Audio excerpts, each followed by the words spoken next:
Hi, thank you for stopping by. I'm going to read the story called Franklin's Bad Day. Franklin loved to play outside in winter. He could skate forward and backward. He liked to catch snowflakes on his tongue and make angels in the snow. But today was different. Franklin was having a very bad day. It started in the morning. Franklin was grumpy when he woke up. "That's a grouchy face," teased his father. "Yes, it is," said Franklin. He crossed his arms and frowned. "Would you like a nice breakfast?" asked his mother. "No," said Franklin. His mother made breakfast anyway. Franklin stared out the window. Heavy gray clouds pushed across the sky. "It's even a bad day outside," grumbled Franklin. He picked at his food. For the rest of the morning, nothing went right. Franklin knocked over his juice and broke his favorite cup.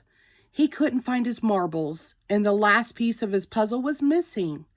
Franklin slammed the door and stomped his feet. "You seem awfully cranky," said his mother. "I am not," shouted Franklin. Just then, Bear knocked on the door. Franklin peeked out. "Do you want to make a snowman or ride on my sled?" asked Bear. Franklin sighed. "I don't want to do anything." "Please," Bear said. "Fresh air will do you good," said his parents. "Out you go with Bear." They handed Franklin his hat and mittens. Franklin pouted as he bundled up and went outside. The two friends walked along the path near Otter's house. "Let's ask Otter to come," said Bear. Franklin gave Bear a puzzled look. "Oh, I forgot," said Bear sadly. "Otter moved away yesterday." They didn't talk all the way to the hill. Franklin kneeled at the front of the sled, and Bear sat behind him. Bear gave a push. "Let's go," he shouted. The sled glided halfway down the slope, and then it stopped. They had landed on a bare patch. "Oh no," wailed Franklin. "What a terrible day." The hill was no fun, so Beaver suggested they go to the pond. When they arrived, the pond was roped off. "No skating today," warned Mr. Mole. "The ice is thin." Franklin lost his temper. "This is my worstest day ever." "There's no such word as worstest," said Beaver. "There is for me," said Franklin. "I'm leaving." Franklin stormed home. He threw his skates and his slushy, mushy mittens on the floor. "Please pick up your things," said his mother. "No," he yelled. Franklin was sent to his room. Franklin was so furious that he kicked his castle. His father came running when he heard the crash. "What's going on in here?" Franklin lay on the floor and cried. "Don't worry," said his father. "You can build the castle again."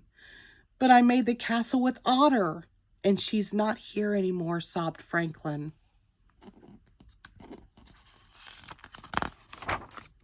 "Oh, now I understand," said Franklin's father. "You're mad and sad because your friend moved away." Franklin nodded. "And you miss her a lot," his father said. "Yes," agreed Franklin in a small voice. They hugged each other for a long time. "Otter and I did lots of things together," said Franklin. "Now we can't." "You can still be friends," said Franklin's father. "You can share your feelings by calling or writing." Franklin thought for a moment. "Do we have a big envelope and some stamps?" he asked. Franklin spent the rest of the day making a scrapbook for Otter. He filled it with pictures and drawings of the two friends together. Near the back, Franklin put a dozen envelopes. He printed his address on each one. On the last page, he wrote, "Please write to me. Then we can still stay friends forever."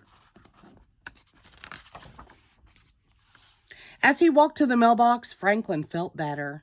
Snow was falling, and it was getting cold enough for the pond to freeze. Franklin had a feeling that tomorrow would be a good day. The end. Thank you.